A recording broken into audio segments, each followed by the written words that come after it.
পড়ে শুনলে সুজন আমি ভিতরে চাঁদের আগুনে খেলিস না রে তোর রূপের ঝলকে মন নিল পলকে তোর রূপের ঝলকে মন নিল পলকে তোর ছাড়া এখন আমি বাঁচি কি করে।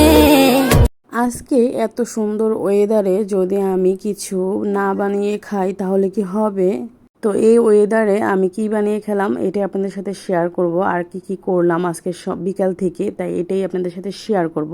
প্রথমে আপনারা দেখেছেন আমি একটা আম নিয়ে নিয়েছি। আমটি কিন্তু ভালো করে আমি ছিলে নিয়ে আমি ব্লেন্ডার জারে দিয়ে দিই। ব্লেন্ডার জারে দিয়ে ধুয়ে তারপর আমি ব্লেন্ডার করে নিই। তারপর এখানে 1 চামচ আমি বিট লবণ দিই। তারপর 1 থেকে 1.5 চামচের মতো বা 2 চামচের মতো মিষ্টি দিয়ে ভালো করে আবারও আমি ব্লেন্ডার করে তৈরি করে নিলাম আমার মন পছন্দের একটি টক মিষ্টি একটি শরবত বা জুস যেটাই বলি। তো ওয়েদার কথা মাথায় রেখে যেহেতু আমি আজকে এটা বানিয়েছিলাম, যদি আমি ওখানে বসে যদি না খাই তাহলে কিন্তু ফিলটাই আসবে না। তাই আমি বারিন্দায় চলে গেলাম। বারিন্দায় গিয়ে টক মিষ্টি শরবতটা আমরা খেয়ে নিই। আপনারা কিন্তু এটার সাথে এটার সাথে একটি মরিচও দিতে পারেন যারা ঝাল পছন্দ করেন। তো আমি ঝাল দিই নাই। আপনারা 1-2টা মরিচ দিলে এখানে খেতে আরও টেস্ট অনেক ভালো আসবে। আর এমনি তো অনেক টেস্ট ছিল, এটা অনেক মজা হয়েছিল। তো মাঝে মধ্যে এরকম ওয়েদারে বা গরমের মধ্যে গরম বেশি পড়লে আপনারা কিন্তু এটা খেতেই পারেন। তো আরেকটু পরে বা আসরের পর আজান যেহেতু দিয়ে দিয়েছে, মাগরিবের রক্ত হয়ে গেছে প্রায়, তো এখন আমি ঘর ঝাড়ু দিয়ে নিচ্ছিলাম। আর বারিন্দাতে দেশি মুরগি এনে রেখেছিল ওর আব্বু। দেশি মুরগিগুলো জবাই করব, ওর আব্বু মানে সময় পায় নাই, তার জন্য আর জবাই করতে পারে নাই। তার জন্য আমরা মুরগিগুলো বারিন্দাতে রেখে দিই।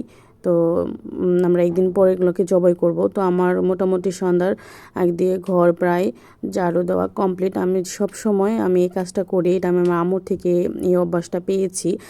মাগরিবের আগ দিয়ে বা কিছুক্ষণ আগে আমি সব সময় আমার ঘরটা আবারও সুন্দর করে ঝাড়ু দিয়ে নিই। ঝাড়ু দিলে ভালো আর কি, মানে ঘরের দিক দিয়ে সংসারের দিক দিয়ে ভালো। আমরা কিন্তু মেয়েরা সবসময় সংসারের আয়োনত করতে চাই বা আয়োনতটাই চাই বা ভালো চাই। তো তার জন্য আজকে মোটামুটি ঘর ঝাড়ু দিয়ে নিলাম। তারপর যেহেতু রাতে রান্না করব, রাতে খাবার আয়োজন করব, সন্ধ্যা থেকে প্রিপারেশন নিচ্ছিলাম। তো এগুলো মোটামুটি আমি কিছু জিনিস বের করে নিই ফ্রিজ থেকে কি রান্না করব। আর ডালটা বসিয়ে দিই, আমার মাস্ট বি ডাল না হলে হয়ই না ঘরে।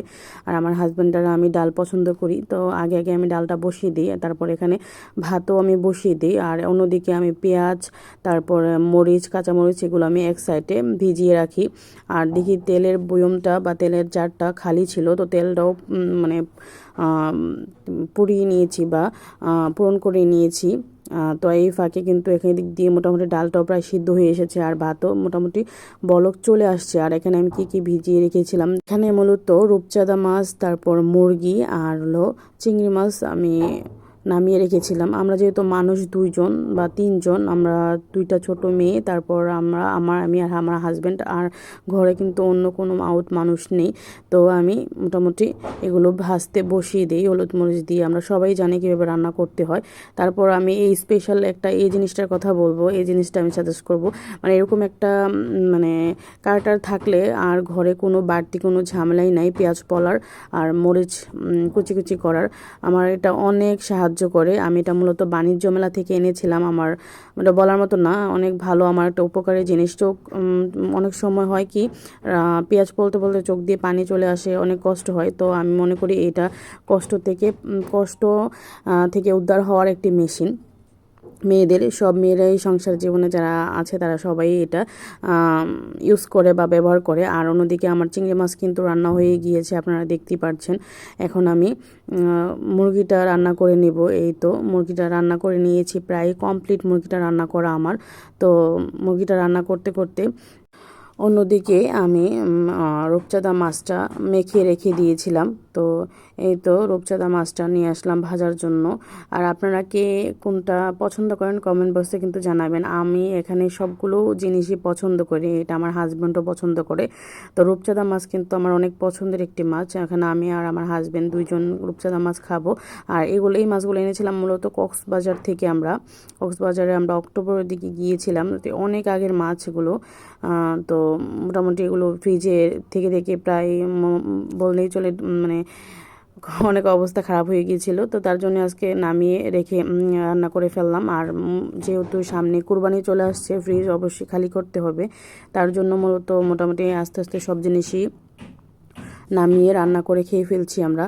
তো এই তো আজকের রাতের খাবার আমাদের।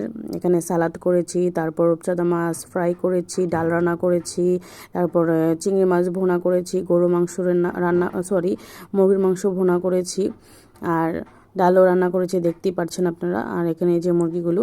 তো আমার ভিডিও যদি ভালো লাগে অবশ্যই আমার ইউটিউব চ্যানেলটাকে সাবস্ক্রাইব করে রাখবেন। আপনারা যদি আমার ফেসবুক চ্যানেল থেকে দেখে থাকেন তাহলে ফেসবুক চ্যানেলটাও ফলো দিয়ে রাখবেন। আর সবাই ভালো থাকবেন, সুস্থ থাকবেন। আল্লাহ হাফেজ, আসসালামু আলাইকুম।